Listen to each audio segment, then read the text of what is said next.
Hello student, good morning. Let us start class 12th physics. AC circuit containing capacitor only. हम fourth unit जो study कर रहे थे उसमें अल्टरनेटिंग करंट के बारे में स्टडी कर रहे हैं। अल्टरनेटिंग करंट क्या होता है? जो पीरियोडिकली अपनी डायरेक्शन चेंज करे, एक डेफिनेट इंटरवल के बाद अपनी डायरेक्शन चेंज करे। और जब अल्टरनेटिंग करंट रेजिस्टेंस में से पास होता है तो क्या होगा? जब करंट इंडक्टर में से पास होगा तो क्या होगा, और जब कैपेसिटर में से पास होगा तो क्या होगा? तो रेजिस्टेंस में से पास होगा और इंडक्टर में से जब पास होगा। तो ये दोनों टॉपिक हम पढ़ चुके हैं। आज हम पढ़ेंगे AC circuit containing capacitor only. एक अल्टरनेटिंग करंट का एक सर्किट है जिसके अंदर केवल एक कैपेसिटर कनेक्ट है और उसमें से एसी सप्लाई हो रही है। सी जो है क्या है? उसकी कैपेसिटेंस, सी कैपेसिटेंस है। वी नो, क्या जानते हैं? We know Q is equal to C, charge stored in a capacitor. Q is directly proportional to potential apply and C is the capacitance and I is equal to, current किसके equal होता है? Rate of flow of charge, dQ by dt। तो इसको हम क्या लिख सकते हैं? d by dt into C, और V की जगह पे हमने क्या रख दिया? E। E क्या है? EMF या पोटेंशियल, वही C dE by dt। It means dE by dt। E क्या है यहाँ पे? EMF। अब हम क्या करते हैं? AC सर्किट के लिए EMF को कैसे रिप्रेजेंट करते हैं? E is equal to E naught sine omega t, और E की ये वैल्यू उठा के हम यहाँ पुट करते हैं। तो I इज इक्वल टू किसके इक्वल हो गया आपका? I is equal to C d by D T, यानी कि डिफ्रेंशिएशन हम किसका करेंगे? E naught sine omega t का हम डिफ्रेंशिएशन कर देंगे। साइन ओमेगा टी का डिफ्रेंशिएशन, तो I इज इक्वल टू क्या आ गया आपके पास? C ई नोट। ये दोनों क्या है आपके पास? Constant quantity. अब हम साइन ओमेगा टी का डिफ्रेंशिएशन करते हैं। साइन ओमेगा टी का डिफ्रेंशिएशन क्या होता है? कोस omega T, cos omega t. और ओमेगा टी का डिफ्रेंशिएशन करेंगे तो यहाँ पे आपके पास ये क्या आ गया? ओमेगा। तो हम इसको क्या लिख सकते हैं? I is equal to E naught upon में 1 by omega C, 1 by omega C cos omega t. ठीक है। अब हम इसको किस फॉर्म में लिख सकते हैं? तो देखिए, इसको अगर हम ध्यान से देखेंगे तो ये क्या है आपके पास? I इज इक्वल टू एक तरह से E बाई आर के इक्वल होता है। आर क्या है? रेजिस्टेंस। तो capacitive reactance XC is equal to किसके इक्वल होगा? 1 बाई ओमेगा सी, कैपेसिटर का resistance. XC is equal to 1 by omega C. Okay. और इसको यदि हम साइन की फॉर्म में लिखना चाहें तो साइन की फॉर्म में कैसे लिख देंगे? देखिए,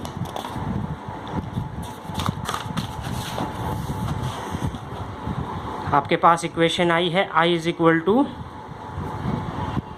किसके इक्वल होगी? ये I नॉट, क्योंकि I नॉट क्या है आपका? E naught by X C. तो इसकी जगह पे I naught cos omega T.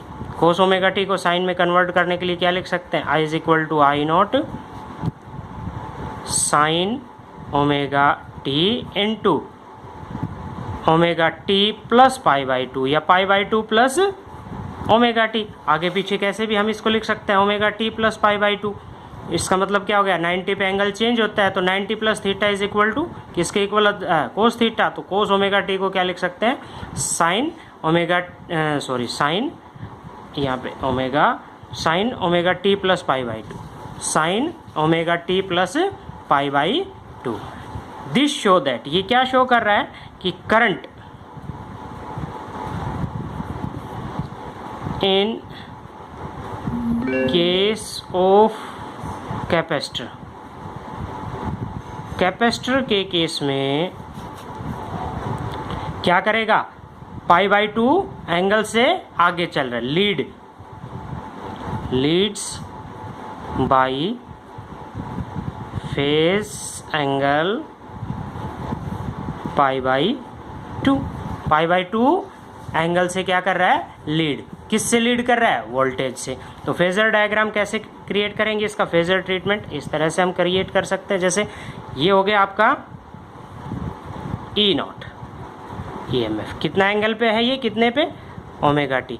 इससे 90 डिग्री आगे, 90 डिग्री आगे कौन सा हो गया? ये I0। ये क्या हो गया? लीड। ये क्या कर रहा है? लीड। तो हमने क्या सीखा कि इन केस ऑफ रेजिस्टेंस के केस में करंट और ईएमएफ दोनों सेम फेज में, यानी कि there is no phase difference. और इन केस ऑफ इंडक्टर के केस में करंट क्या होता है? Lag behinds the voltage by 90 degree या π/2। इन केस ऑफ कैपेसिटर के केस में current leads by phase angle π/2 या 90 डिग्री। अगला जो क्वेश्चन है, नेक्स्ट क्वेश्चन हम करते हैं अपने पास RLC सीरीज सर्किट और LCR सर्किट। इट मीन्स अब हम एक ऐसा सर्किट लेंगे जिसमें रेजिस्टेंस, इंडक्टर और कैपेसिटर तीनों सीरीज के अंदर हैं, तीनों कनेक्ट हैं। It means AC circuit containing resistance, AC circuit containing inductor and AC circuit containing capacitor in series. तो अब हमने अभी तक क्या स्टडी किया था? इन केस ऑफ रेजिस्टेंस के केस में देखिए, सीरीज जब कोई भी सर्किट होता है सीरीज, तो सीरीज के अंदर करंट सब में सेम फ्लो करेगा, पोटेंशियल सभी में अलग अलग होगी। जब पैरेलल होता है तो पोटेंशियल सब में सेम होती है, करंट अलग अलग होता है। तो यहाँ पे सीरीज है, सीरीज LCR सर्किट है, तो सीरीज में करंट सब में सेम है। तो let us consider I current flow कर रहा है सभी के अंदर। तो VR potential drop across register, तो VR और I दोनों सेम डायरेक्शन में होंगे इन केस ऑफ रजिस्टर। और इन केस ऑफ इंडक्टर के केस में पोटेंशियल ड्रॉप हुई इंडक्टर के अंदर VL, तो VL जो है वो करंट से 90 डिग्री आगे होती है। तो ये आगे आपके पास 90 डिग्री फेज एंगल पे VL। और इन केस ऑफ कैपेसिटर के केस में करंट आगे होता है, इट मीन्स वोल्टेज पीछे होगी, तो VL। अगर हम एक फेजर डायग्राम बनाए तो जैसे हम क्या रिप्रेजेंट कर रहे हैं? OA रिप्रेजेंट कर रहे हैं किससे? VR को, पोटेंशियल ड्रॉप अक्रॉस रजिस्टर। और I करंट को रिप्रेजेंट कर रहे हैं। अब अगर हम लेते हैं इंडक्टर का केस, तो इंडक्टर के केस के अंदर इंडक्टर में पोटेंशियल आगे होती है, तो इससे आगे इधर, इससे इस साइड यदि हम ले VL OB represent potential drop across inductor. And OC in case of capacitor के केस में पोटेंशियल पीछे होती है, पीछे लेग्स बिहाइंड, तो VC को। अब देखिए यदि क्या लें? VL greater than VC, VL की वैल्यू VC से ज़्यादा है, मान लें यदि VC की वैल्यू VL से ज़्यादा, ये भी हो सकती है। तो अगर VL is greater than VC है तो हम दोनों को, दो वेक्टर से अपोजिट डायरेक्शन में है, तो रिजल्टेंट वेक्टर कौन सा हो जाएगा? ये वाला, यानी कि इसकी डायरेक्शन का रिजल्टेंट ये हो गया VL माइनस VC। तो अपने पास दो वैल्यूज आ गई, VR और VL माइनस VC। तो इनका रिजल्टेंट वेक्टर कौन सा होगा? थर्ड वेक्टर OK को यदि हम किस तरह से रिप्रेजेंट कर सकते हैं? तो देखिए OK इज इक्वल टू, जैसे इस पॉइंट का नाम रख दिया हमने M, OK is equal to under root of OM का स्क्वायर प्लस OA का स्क्वायर। इट मीन्स क्या लिख सकते हैं हम इसको? ये है आपके पास resulting EMF is equal to किसके इक्वल आ गई आपकी? अंडर रूट ऑफ, इसकी जगह पे क्या रखा हमने? VL माइनस VC का स्क्वायर प्लस VR का स्क्वायर। ठीक है, तो इसको हम क्या लिख सकते हैं? देखिए आगे वी नो, क्या जानते हैं? In case of capacitor VL is equal to according to Ohm's law IR, यानी कि IXL। XL क्या है? Inductive reactance. अच्छा, XL किसके इक्वल होता है? Omega L। Omega is the frequency of, किसकी फ्रीक्वेंसी है? AC की। And VC is equal to किसके इक्वल होगा? IXC। तो IXC किसके इक्वल होगा? XC जो है वो आपका होगा 1/ωc। तो ये वैल्यूज यहाँ पे पुट करते हैं तो क्या आ गया? E is equal to under root of, किसका under root? Square root of VR का स्क्वायर। VR की जगह पे क्या रखा हमने? IR का square plus IXL minus IXC। C का स्क्वायर। ठीक है, यहाँ से इन सब में क्या आ गया, आई कॉमन, तो according to Ohm's law E is equal to भी क्या होगा, आई आर, और आई जेड कंसिडर कर लिया हमने, जेड टोटल रेजिस्टेंस इस सर्किट का सीरीज के अंदर टोटल रेजिस्टेंस, तो I Z is equal to I, यहाँ से कॉमन ले लिया क्योंकि स्क्वायर रूट था और स्क्वायर बाहर आएगा तो स्क्वायर रूट से cancel, R square plus XL minus X C का स्क्वायर, दिस इज कॉल्ड, इसको आई से आई कैंसिल, ये आ गया आपके पास जेड टोटल रेजिस्टेंस या टोटल इम्पीडेंस, इसको हम क्या कहेंगे, total impedance of LCR series circuit या total resistance of LCR series circuit.